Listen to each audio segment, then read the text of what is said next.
ओम श्री सतनाम साखी जय श्री कृष्ण। परम श्रद्धेय सद्गुरु स्वामी शांति प्रकाश जी महाराज के सत्संग प्रवचनों का संकलन सत्संग वर्खा भाग 14 प्रवचन 1 दरिया शाह की महिमा पार्ट 4। गुरु महाराज ने अपने सत्संग प्रवचन में कहा, पानी से बाफ यानी भाप बनती है, भाप से बादल बनते हैं, बादल से बूंदें बनती हैं, बूंदों से फिर नदियां बनती हैं, नदियों से फिर खेत खलियान होते हैं। ये सब कृपा दरिया शाह की ही है। पृथ्वी सबका भार पकड़ती है, दरिया शाह पोषण करते हैं और पवन देवता सबको जीवित रखते हैं। इसलिए जितना हो सके दरिया शाह में आस्था रखें। गुरु महाराज ने एक प्रसंग बताया।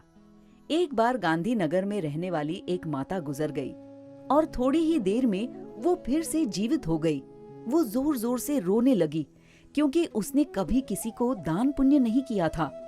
उसके दर पर यदि कोई फकीर आता भी था तो उसे धक्के देकर भगा देती थी। जब वो माता जीवित हो गई तो पुत्रों ने पूछा, माँ तुम तो परलोक पधार गई थी।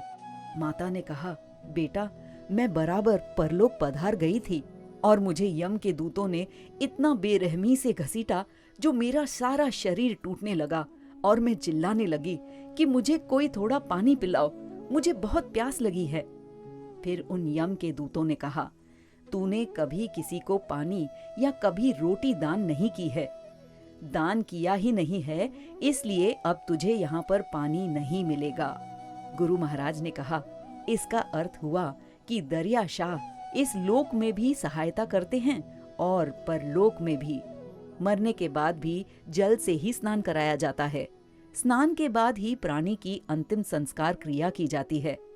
आप भी जल भगवान में श्रद्धा रखें तो आनंद होगा। गुरु महाराज ने आगे एक और प्रसंग सुनाया। एक दरवेश भगवान से कहता है, साईं मैंने आपसे कितने ही सवाल यानी प्रार्थनाएं किए हैं, परंतु आपने एक भी जवाब नहीं दिया। यदि आपके पास कुछ नहीं है तो एक बार कह दो कि मेरे पास कुछ नहीं है, फिर मैं दूसरे को ढूंढूं। तभी आकाशवाणी हुई, हे दरवेश फकीर, मैं तेरी सारी प्रार्थनाएं पूरी करने के लिए तैयार हूँ, किंतु जब मैं पूरा करने के लिए तैयार होता हूँ तब तुम दूसरी, फिर तीसरी, फिर चौथी मांग कर लेते हो।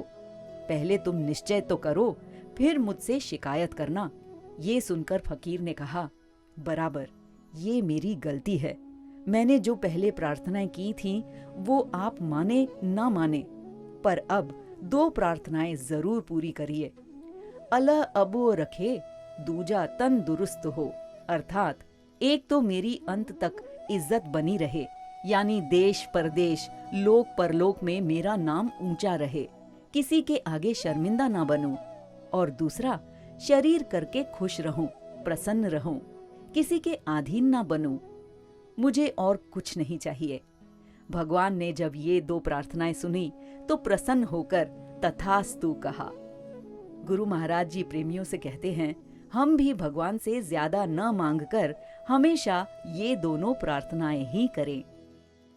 बोलिए सतगुरुदेव भगवान की जय।